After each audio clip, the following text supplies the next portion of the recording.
Hello, lovelies. Please stay with me as I struggle through my cough that I picked up over the weekend, though it's starting to fade, he says. And we review the Wanderer's Guidebook for Fallout, the role-playing game, by Modiphius, using their 2D20 system.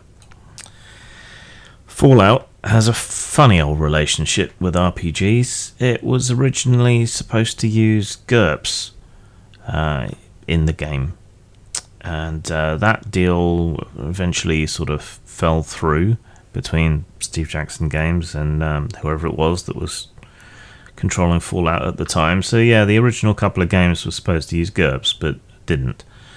So in the end, they span their special game system in Fallout 1 and 2 from the development they had been doing for GURPS, and then that system barely remains once you get to Fallout 3, Fallout 4, Fallout 76 and so on, though a few ideas still carry through. There was a failed D20 adaptation where the license was yoinked or wasn't done properly or something. You can still find that, I think, because they basically reskinned it to avoid IP issues. So you can find that on DriveThruRPG, or at least you could last I looked, which wasn't today, to be fair. And then Modiphius got the license, which seems to be Modiphius's bag these days.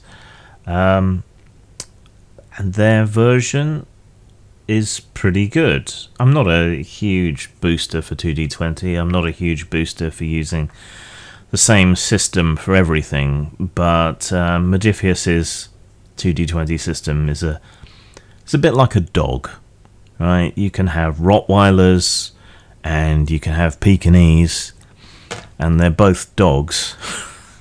But the dog genome is pretty flexible, and so I found with Modiphius's 2D20 system, you can go very, very abstract in one direction, playing Dune, for example, their version of Dune, or you can go a more granular route, a grittier route, a more rules-oriented route, a crunchier route, if you will.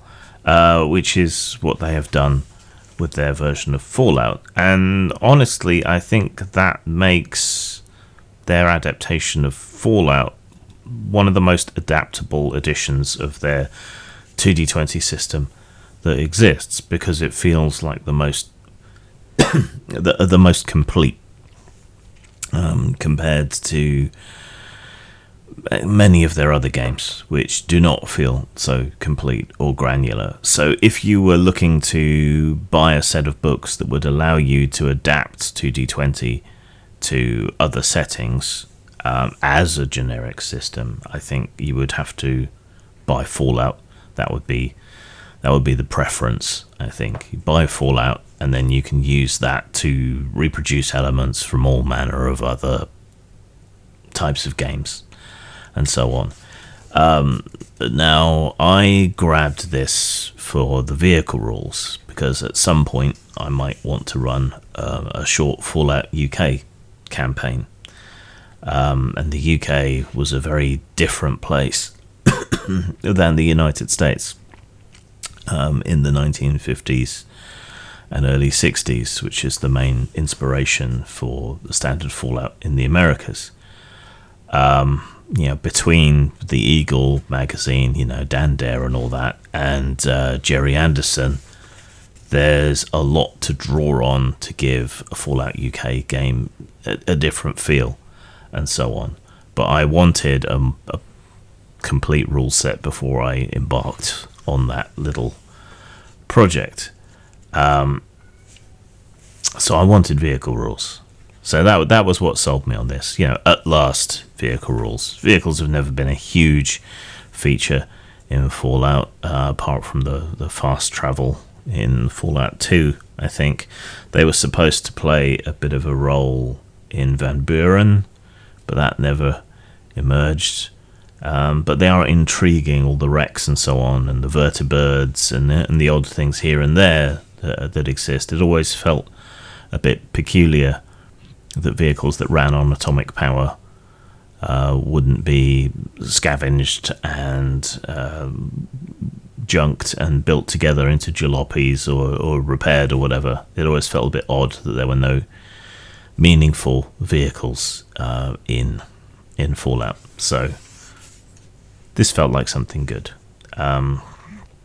Anyway, this book is focused on wanderers and even loners, so you might have to fix that a little bit. Character types include Assaultrons, Brotherhood Outcasts, Children of the Atom, Nightkin, and Tribals. Now, out of all of those, Tribals are the ones that are going to fit in best with a standard Fallout group.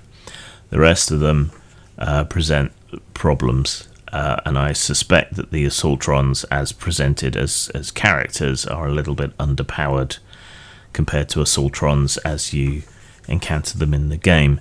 Having a Brotherhood Outcast with you is also likely to cause you problems in any Brotherhood encounters, and they're also likely to be rather bigoted in a way that may not suit a diverse player group of different types of characters that might include mutants or ghouls or whatever else.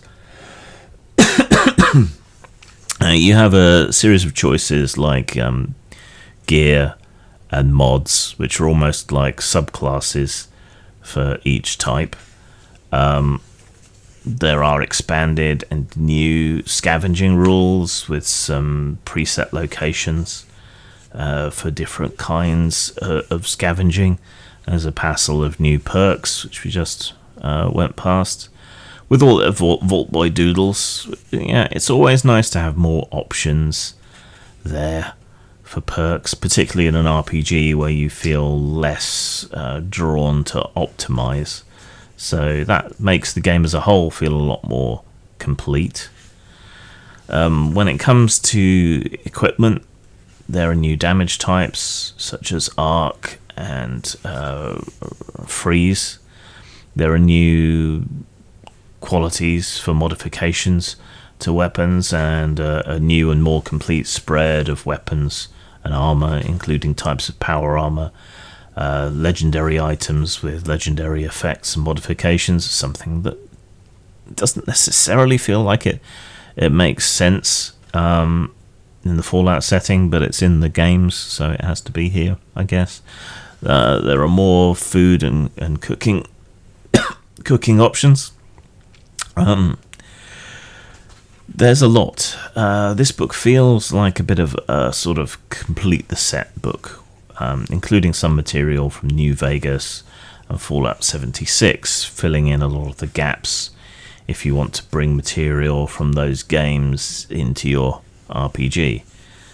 Now, what I bought it for, as I said, were the vehicle rules, which it turns out only occupy 8 pages. It's disappointingly basic, given the relative depths of rules everywhere else and for everything else. I was expecting and hoping for something a bit more similar to their weapon rules, in that you could heavily modify the vehicles, or that they would have some examples of the vehicles you find laying around in the game, and how you could take a basic vehicle type and then modify it to fit those various types, and then modify it further to be your like scavenger's jalopy or whatever, or convert it into animal drawn cart or whatever else, Brahmin drawn cart, options like that. But it's just it doesn't. So it's disappointingly basic given that depth of rules everywhere else. What you have here are fairly basic, broad descriptions, nothing specific. So you get motorbike, not Boudica 78/S, which is a deep cut for the real Fallout fans. out there. None of the iconic cars with their various quirks and so on. It's a shame, and it's a huge disappointment, and it's out of step with the rest of the rules about armor and equipment. I mean, I guess the inspirational material was fairly scant, and I don't know, on the terms of the license, whether they're allowed to add other material in. I know that back in the day, the old Warhammer Fantasy Roleplay license, back in the times of Hogshead and so on, you were limited to creating stuff to do with the Empire and not anything beyond it. And for all I know, their license is limited to things that already exist within the game, and so they couldn't go into great detail on vehicles and things. Yeah, it's a shame. It's a disappointment. You do get an expanded bestiary, and new things to shoot at. Yeah, that's always great to have. You've got legendary qualities and a bunch of missing or special monsters, cryptids and oddities from Fallout 76, plus some proper Enclave, who always make the best baddies, so it's nice to have proper statistics for them. To be perfectly honest, a lot of this feels like things that should have been included on release in the main book, albeit perhaps in a shortened form and then expanded on later. The vehicle rules, which were my whole reason for buying this, are a huge disappointment, and otherwise this is a grab bag. This is an almanac, which is great so far as it goes, but I think I would have preferred it if they had done things like a big book of perks, a big book of weapons, a full-on and complete bestiary, a vehicle technical manual. Collecting everything within each category together would be a better, easier way to organize and reference things for players and games masters. I don't know how long they have the license for, but that sort of collected edition idea might be a good idea for when they're getting close to the end of the road and the clock is ticking on the license, and it doesn't look like they're going to get it renewed. So let's give it some scores then. Style 4, it didn't resort to screenshots or renders. As Modiphius is pretty good on that. You know, in all their tie-ins, they actually bother to do art, which is, nice and deserves to be rewarded. However, there is still a lot of the low contrast muddiness in the illustrations that seems to afflict so many modern RPG books. Why? I don't know. To an extent, some of that is to do with the setting, which is, dirty, filthy, muddy, all of that. But in many illustrations, you lose detail on the character. You don't get to see what they actually look like. It just disappears into this relatively undifferentiated grey-brown mush, unfortunately. So that's why it's a 4 rather than a 5. On substance, 3 average. I mean, there's a lot here, sure, and it fills in a lot of gaps, but it's a grab bag of random stuff. It's Lady Agrippa's unshuttable caboodle box. There's not a huge amount of rhyme or reason to it, and the Wanderer motif doesn't necessarily come through to the extent that it should. And the main thing it has sold to me on the vehicle rules at last aren't worth the asking price in themselves, and that's made me very grumpy indeed. So that's 7 out of 10, 3.5 out of 5. So still above average. And if vehicle rules don't mean that much to you, it's probably more like a 4 out of 5 than a 3.5 out of 5 or 7 out of 10. So closer to an 8 out of 10. If you're a regular Fallout player is definitely worth it. Otherwise, this is a bit more of a luxury buy to fill in the gaps. Zang. Much digital ink and blood has been spilt talking about diversity representation in tabletop gaming, and in every other field of geek and nerd endeavour. Usually these conversations are extremely combative, and they tend to end poorly for everyone involved. I've been involved in these debates and discussions myself, to my detriment, the position I hold being that free expression and the vision of the author or creator should trump any and all other concerns, including diversity, representation, and so on. To my mind, the answer is for people to create according to their own conscience, not to be condemned out of hand, or for their motivations to be presumed, and for diversity of ideas to be the benchmark. I want a world in which Varg Vikernes and Olivia Hill can both make and sell the games that they want, and where I can ignore both of them. That said, I cannot help but be drawn to controversial topics. That is where the interesting conflicts and stories lie, and there are few topics so controversial as the treatment of minorities within media. Here we arrive at a nexus point, a conflict point, between realism, expectation, demands for representation, demands for free expression, historical revisionism, magic, science fiction, truth, is and ought. That makes it interesting. But the battle lines of identitarian politics, liberalism, conservatism, the regressive left and cultural libertarianism also make it an area fraught with difficulty and willful misunderstandings. There are no good, or at least no satisfactory, answers to a lot of these questions. Perhaps there are just multiple approaches, each of which will annoy some group or other.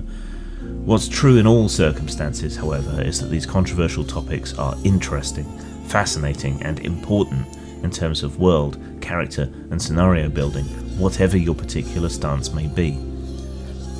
This booklet intends to examine these issues in and of themselves, outside of the current state of controversy, and to ask, rather, how we might better simulate the plight of minority groups, understand them within the context of fictional worlds, make allowances for player characters who might seek to buck those societal trends, or to allow characters through their actions to affect social change within the game worlds.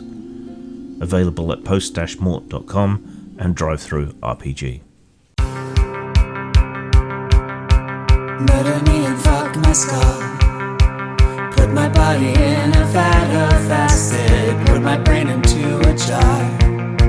Show it to your friends. Bring my teeth to the dentist, but the dentist doesn't want them. So light them on fire and leave them on his car.